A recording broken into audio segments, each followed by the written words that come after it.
Herzlich willkommen auf meinem Kanal. Heute ein für mich eher untypisches Video. Es geht um Gear bzw. Ausrüstungsgegenstände. Das Ganze nennt sich Show Me Your Gear Challenge, hält sich im deutschen Sprachraum jetzt schon seit Mai 2021, also relativ lange. Ins Leben gerufen wurde diese Challenge vom Kanal Willems Outdoor Welt, den Kanal von Willem, und den Beginn dieser Challenge verlinke ich euch in der Videobeschreibung. Ab diesem Video kann man den gesamten Verlauf der Videoantworten ganz gut nachverfolgen. Das Thema kommt ursprünglich aus dem Outdoor- und Bushcraft-Bereich, hat seinen Weg in die Messerszene gefunden. Das ist auch naheliegend, da gibt es dann schon viele Überschneidungen. Meine Nominierung erfolgte durch Holger vom Kanal Holger Presents. Erstmal ein großer Dank dafür. Das hat mich dann sehr gefreut. Das ist auch ein sehr sympathisches Thema. Und Holger ist eine ganz klare Abo-Empfehlung. Zu ihm und seinem Kanal sage ich dann gegen Ende des Videos noch ein paar Worte. Jetzt soll es dann aber direkt losgehen. Bei dieser Challenge geht es um 5 Ausrüstungsgegenstände für den Outdoor-Bereich, und zwar um den ältesten, den neuesten, der ist bei mir sogar noch verpackt, den günstigsten, den teuersten und den meistgenutzten.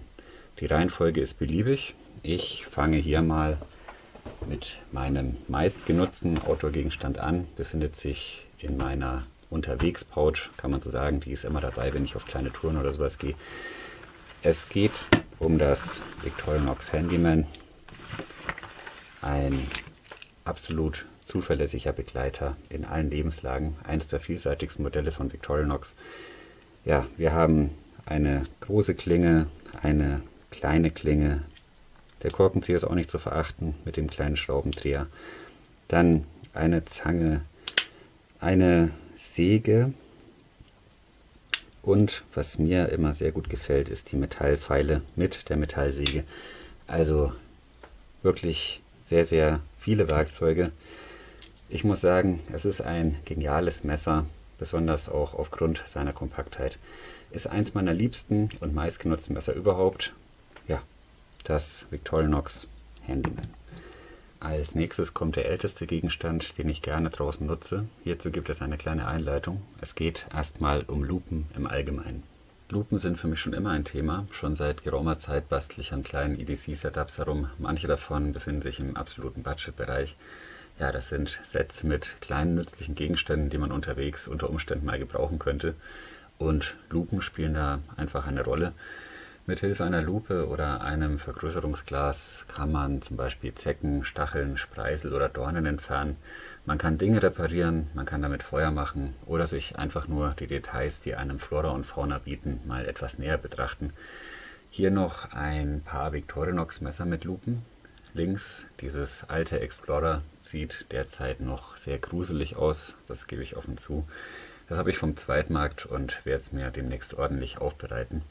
Im derzeitigen EDC-Set befindet sich ein simples Lupenglas in einer Schutzhülle. Wie gesagt, ein sehr praktischer Gegenstand. Ich finde als Ausrüstungsgegenstand nicht zu verachten. Es soll aber nicht um dieses Lupenglas gehen, sondern um den ältesten Gegenstand. Und da habe ich hier eine Lupe, die nach ihrer Machart etwa aus den 1920er, 1930er Jahren stammen dürfte. Wirklich gewaltig alt und sehr klug konzipiert, weil blattsparend zusammenfaltbar. Das war mal ein Flohmarktfund, ist mein ältester Geargegenstand, den ich auch nutze. Wie gesagt, eine Lupe als Ausrüstungsgegenstand kann durchaus sehr, sehr praktisch sein. Als nächstes kommt der teuerste Gegenstand, den ich im Outdoor-Bereich nutze, passenderweise ein Fixed mit der Bezeichnung Outdoor im Namen, das H7 Outdoor Custom Knife von Robert Hamburg Handmade. Das ist ein hervorragendes Messer, deckt so ziemlich alle Bereiche ab, die für mich draußen wichtig sind. Es hat eine schöne hohe Klinge mit einem tollen Finish, dazu der O1-Stahl mit 62 HRC. Der Griff besteht aus dem Holz der Wänge, ist wunderschön anzusehen. Dazu eine Lederscheide, die wie ein Maßanzug sitzt, also richtig gute Handarbeit. Wer mehr über das H7 Outdoor von Robert Hamburg wissen möchte, dem verlinke ich hier bei Interesse ein Video. Ein richtig tolles Messer. Über den Preis werde ich jetzt hier nicht reden. Das ist bei Customs immer so eine Sache. Aber wie gesagt, der teuerste Gegenstand, den ich im Outdoor-Bereich nutze. Jetzt folgt der günstigste Gegenstand. Ich dachte zuerst an ein Feuerzeug, habe mich dann aber kurzfristig umentschieden Und zwar für etwas vollkommen Unscheinbares. Das befindet sich immer an meinem Schlüsselring und ja, es besteht aus einem kleinen Teil der Lauffläche eines Fahrradreifens. Es ist sozusagen eine kleine Schutzvorrichtung für den Zeigefinger, um das Verletzungsrisiko beim Umgang mit Messern ohne Verriegelungsmechanismus, also Friction Folder oder Slip Joints, zu minimieren. Hier mal ein paar Praxisaufnahmen mit dem Campins Conseil Pescador. Man kann damit das Einklappen der Klinge verhindern, man kann aber auch in den Vorgriff gehen und für feinere Arbeiten direkt in die Klinge greifen. Klingt erstmal gefährlich, aber das Material des Fahrradreifens ist sehr gut dafür geeignet. Auch hierzu gibt es ein älteres Video von mir. Das funktioniert sehr gut mit Klappmessern. Man sieht, hier kann nichts passieren, auch wenn das hier schnell einklappt. Es funktioniert aber auch mit Sägen. Also auch hier. Gerade bei Sägen ist das hier richtig fies, wenn man sich den Finger aufreißt. Und es funktioniert natürlich auch mit feststehenden Messern. Man kann hier in den Vorgriff gehen, in die Klinge lang. Das macht man ja im Normalfall eher nicht. Für mich ist das ein kleiner, verlässlicher Helfer, auch wenn ich mir vollkommen im Klaren darüber bin, dass dieser Fingerguard nicht jedermanns Sache ist. Aber wie gesagt, für mich ein kleiner, praktischer und günstiger Gegenstand. Materialkosten liegen hier bei ein paar Cent, dazu etwa 10 bis 15 Minuten Handarbeit und man ist fertig. Jetzt fehlt nur noch ein Gegenstand. Dafür räume ich die Sachen hier mal so ein bisschen zur Seite. Und zwar geht es jetzt um das hier. Das wird jetzt quasi ein kleines Unboxing. Darauf bin ich selbst gespannt. Mal schauen.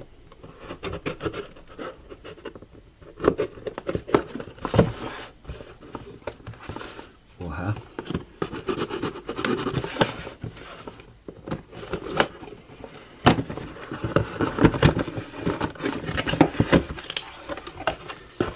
So, man sieht schon, es handelt sich hier um ein Multitool und zwar, da hat derjenige, der mir das verkauft hat, noch ein paar feine Sachen dazu gelegt. Es geht hier um das Leatherman Crunch. Wie man schon sieht, sehr kompakt, unwesentlich größer als ein Victorinox 91 mm Modell. Ja, das ist das Leatherman Crunch, ein Multitool, das ich schon länger unter Beobachtung habe. Es ist ein etwas schrulliges, wie soll man sagen, eigenartiges, aber auch liebenswertes Tool. Ich muss jetzt mal schauen, ich habe es selbst noch nie in der Hand gehabt. Ich weiß nur, dass man das hier, ich habe das mal in einem Fred Prana Video gesehen. Jetzt muss ich mal schauen, wie das hier funktioniert. Ah ja. Das ist ein Multitool mit einer Feststellzange. Darüber werde ich mal eine Vorstellung machen, wenn ich mich damit vertraut gemacht habe. Ja, meine Freundin und ich, wir sind häufig ja mit dem Fahrrad unterwegs. Da kann so etwas sehr hilfreich sein. Eigentlich bin ich gar nicht so der Multitool-Anhänger. Ich bin eher so ein bisschen aus der Fraktion Zange plus Taschenmesser. Aber manchmal muss eben sowas auch mal her. Ja, wie gesagt, mein neuester Gegenstand, das Leatherman Crunch. Jetzt lege ich hier nochmal alle her. So, einmal das Handyman, dann die alte Lupe, das H7, mein Fingerguard und das Leatherman Crunch. Ja, das war es im Wesentlichen. Jetzt noch ein paar Worte zu Holger vom Kanal Holger Presents. Das ist ein sehr interessanter Kanal mit einem angenehmen, sympathischen Betreiber. Hauptsächlich geht es bei ihm um Messer, um EDC. Es gibt aber auch Outdoor-Videos, kleine Touren, Impressionen. Da ist wirklich viel geboten. Er ist also ziemlich breit aufgestellt. Würde mich sehr freuen, wenn ihr mal bei Holger vorbeischaut und ihm ein Abo hinterlasst. Wie am Anfang gesagt, ganz klare Kanalempfehlung. So, zum Abschluss darf ich noch 3 Kanäle nominieren. Ich mache das mal in alphabetischer Reihenfolge. Zuerst der Kanal mit Kappe im Wald. Das ist ein Bushcraft- und Outdoor-Kanal. Zu sehen gibt es Overnighter, es wird gekocht, ab und zu gibt es Ski-Empfehlungen. Sehr interessanter Kanalinhalt, ebenfalls eine Empfehlung. Und da ich möchte, dass dieses Thema noch ein wenig in der Messerszene verweilt, habe ich noch 2 Kanäle, bei denen es ganz überwiegend um Messer geht, nominiert. Zum einen Christoph vom Kanal Schnorres58, zum anderen Stefan vom Kanal Stefan123321. Ja, die sind uns allen in der Szene sehr, sehr bekannt. Christoph ist ja öfter mal draußen unterwegs, macht auch kleine Touren. Und bei Stefan bin ich auch sehr gespannt. Ein bisschen was an Gear bzw. Ausrüstungsgegenständen haben wir ja eigentlich szeneübergreifend alle daheim. Es würde mich sehr freuen, wenn Simon, Christoph und Stefan teilnehmen. Natürlich ist das keinesfalls verpflichtend, also absolut freiwillig. Ich weiß selbst, wie das mit der Zeit immer so ist. Und naja, ich bin aber dennoch mal zuversichtlich. Es ist so, dass es bei dieser Challenge keinen Zeitdruck gibt. Das lässt mich ein bisschen hoffen. Ansonsten verweise ich nochmal auf die Videobeschreibung. Das sind die Links zu allen genannten Kanälen. Allesamt Empfehlungen. Und nochmal ein Dank an Willem. Da hat er sich wirklich ein schönes Thema einfallen lassen. Ja, das funktioniert auch szeneübergreifend sehr gut. Danke, Willem. Das war's dann. Vielen Dank für eure Aufmerksamkeit. Ich wünsche euch alles Gute, bleibt gesund. Bis zum nächsten Mal.